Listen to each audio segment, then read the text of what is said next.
final group of muscles and blood vessels for the unit are those of the lower leg.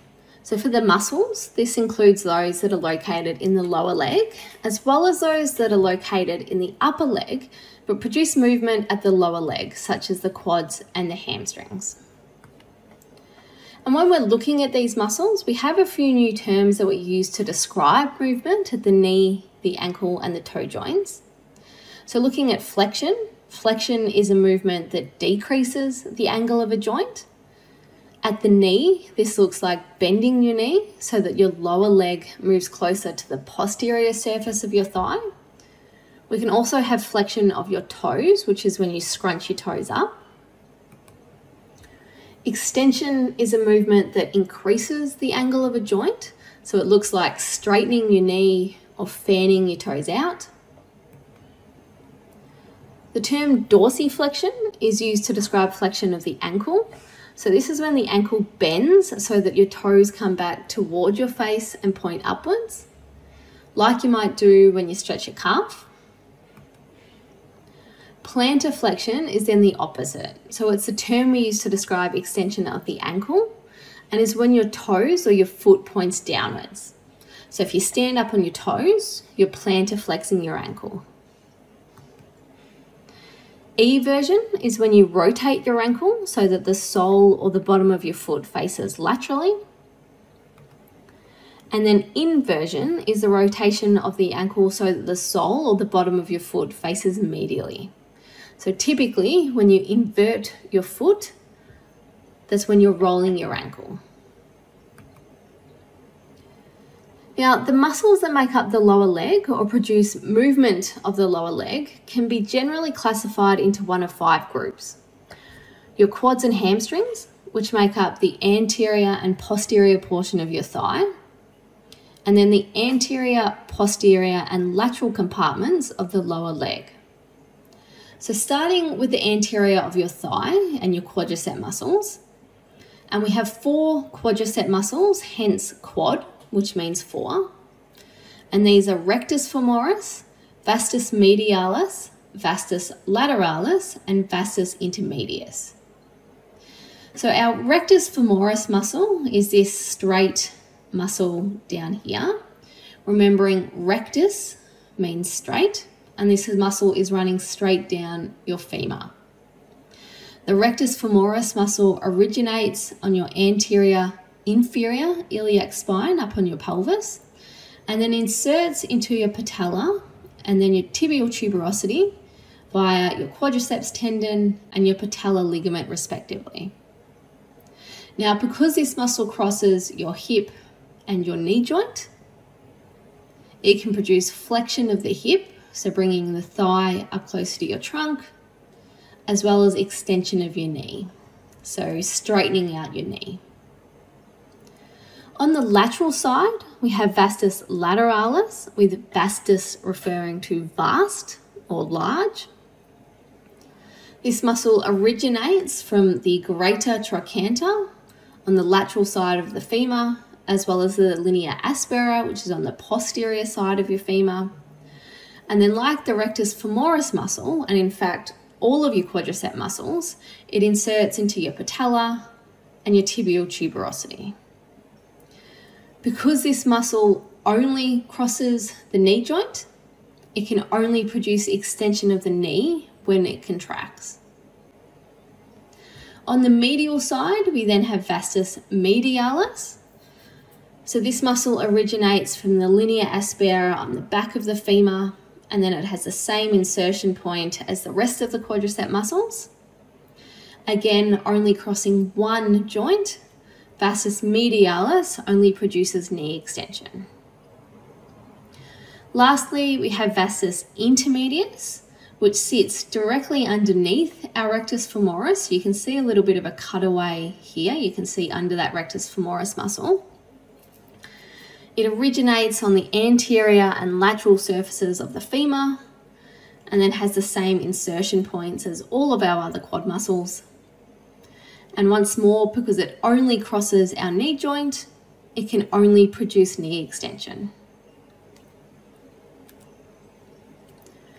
Moving on to the hamstring muscles, which are located on the posterior surface of the thigh. And here we have 3 hamstring muscles. So we have biceps femoris, which is this muscle along here that sits more laterally on the thigh. It originates from the ischial tuberosity on the pelvis, the linea aspera on the femur, and then it inserts onto the lateral condyle of the tibia as well as the head of the fibula. Now this muscle crosses both our hip and our knee joint.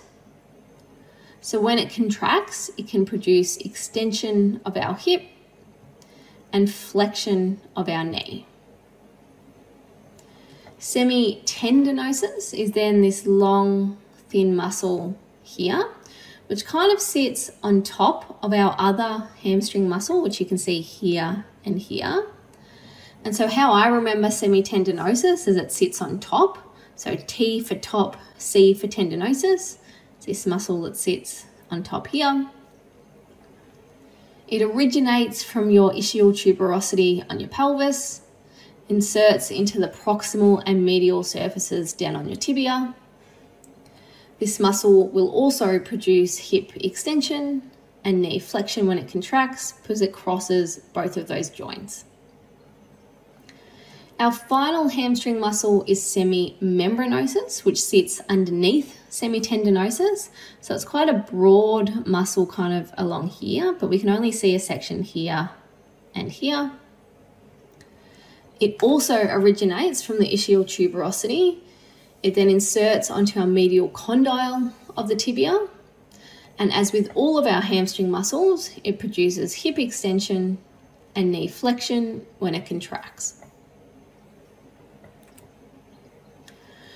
Moving down to the anterior compartment of the lower leg, and here we have 3 muscles to identify. We have tibialis anterior, which is this long, thick muscle that just sits directly lateral to the tibia, which is this bone here. If you dorsiflex your ankle, so bring your toes up towards your shin, you can feel this muscle quite easily beneath the skin. Our tibialis anterior originates on the lateral condyle of the tibia. It inserts down onto the first metatarsal and cuneiform bone. And contraction of this muscle will cause dorsiflexion, so bringing your foot or your toes back closer to your shin, as well as inversion, where the sole of your foot faces medially due to that tendon kind of running obliquely and inserting onto the inside of the foot. We then have extensor hallucis longus, which sits just lateral to our tibialis anterior, but it's also deep. So we can only see this little portion here, but it runs up a lot higher, but it's just hidden behind these other muscles. Now, hallucis or hallux refers to your big toe, and therefore this muscle is the muscle that causes extension of your big toe. Now, that is how I would identify this muscle. I would find the tendon that runs down to the big toe, and you can follow it up to find the muscle. This muscle originates on the anterior surface of the fibula. It inserts, as we've said, down onto the distal phalange of the big toe. And aside from extending your big toe, because it also crosses our ankle joint, it can also contribute to dorsiflexion of the ankle. Moving laterally again, and we have extensor digitorum longus. So we have an extensor digitorum in our arm. We have extensor digitorum longus in our leg. So I think longus and leg. And this muscle originates on the lateral epicondyle of the tibia and the anterior surface of the fibula. And then it inserts into the middle and distal phalanges of toes 2 to 5. So again, that's how I would identify this muscle. I find those tendons going into your toes and I follow it back up to that lower leg. As the name suggests, it helps extends your digits or extends your toes.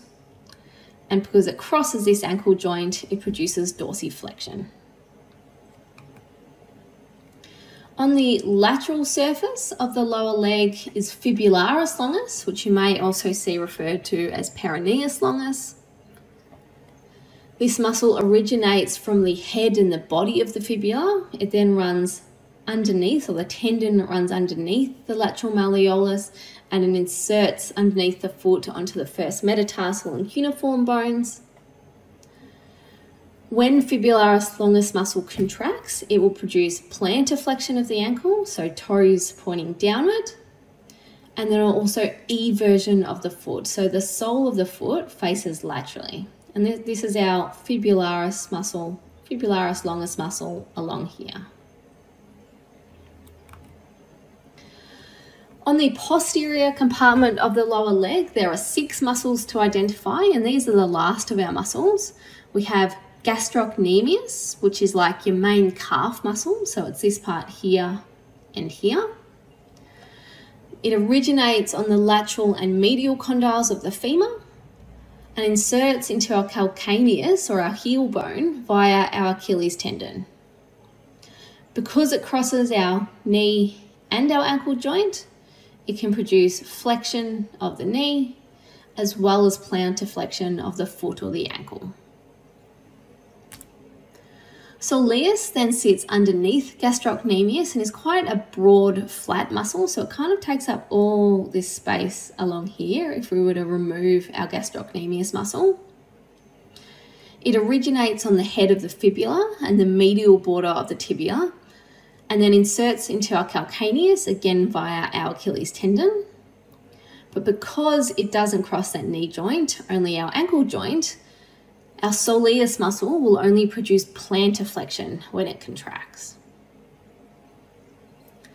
Now, deep to our calf muscles, if we've taken a few layers of calf muscles off here, we have our popliteus muscle. This sits in the popliteal fossa at the back of the knee. It originates on the lateral epicondyle of the femur, inserts into the proximal tibia, and contraction of this popliteus muscle produces flexion at the knee and also medial rotation of the tibia. Now, just to point out, our popliteus muscle isn't this part here, it's just this kind of posterior or deep muscle along here. We then have the deepest of our posterior muscles, which is tibialis posterior. It kind of runs directly along your tibia on the posterior side. It originates on both your proximal tibia and your fibula, and then inserts down underneath the foot into metatarsals 2 to 5, the navicular bone, and all 3 of our cuneiforms. And our tibialis posterior will plantar flex the ankle, so points our toes downwards, and also inverts the foot, so the sole will face medially. Running parallel then to tibialis posterior is flexor digitorum longus.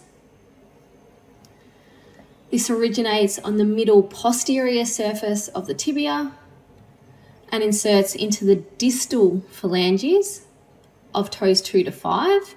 So again, another easy identifying feature for this muscle. Our flexor digitorum will flex our digits, so it helps flex our toes. And crossing the ankle joint, it will also produce plantar flexion at the ankle.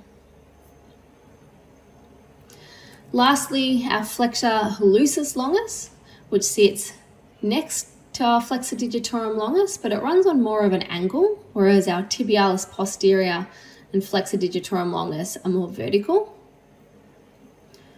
It originates on the inferior third of the fibula. It inserts onto the distal phalange of our big toe, so once more, a nice easy identifying feature. It causes flexion of our big toe and plantar flexion of the ankle. And then looking at our final lot of blood vessels for the semester, and so continuing on from our femoral arteries, which was this artery here and here that we looked at last module. And once that femoral artery reaches our popliteal region or our popliteal fossa, it becomes our popliteal artery. So it runs through this region here. The popliteal arteries then divide into our anterior and our posterior tibial arteries. So the anterior tibial arteries, funnily enough, run along the anterior side of the tibia. The posterior tibial arteries run along the posterior side of the tibia. Also on this posterior surface, we have the fibula or the peroneal artery. And so this branches off the posterior tibial artery and then runs down the lateral side of the leg. So important to remember which side our tibia and our fibula sit. Taking a look at the veins, and the longest vein in the body actually resides in the leg. We have our great saphenous vein, which goes all the way from the foot up to the groin. It runs medially along the leg, quite close to the surface, with saphenous meaning clearly visible. So you can see it all the way along up to here. We have a lesser saphenous vein, which you can see here, but also on this angle here. Sometimes it's called the small saphenous vein. And this empties into our popliteal vein around the posterior side of the knee. On the anterior portion of the lower leg, like our arteries, we have our anterior tibial veins. On the posterior portion, we have our posterior tibial veins. And then on the lateral posterior section of our lower leg, we have our fibula or our peroneal veins. Our anterior and our posterior tibial veins then unite to form our popliteal veins, which sit in the back of the knee.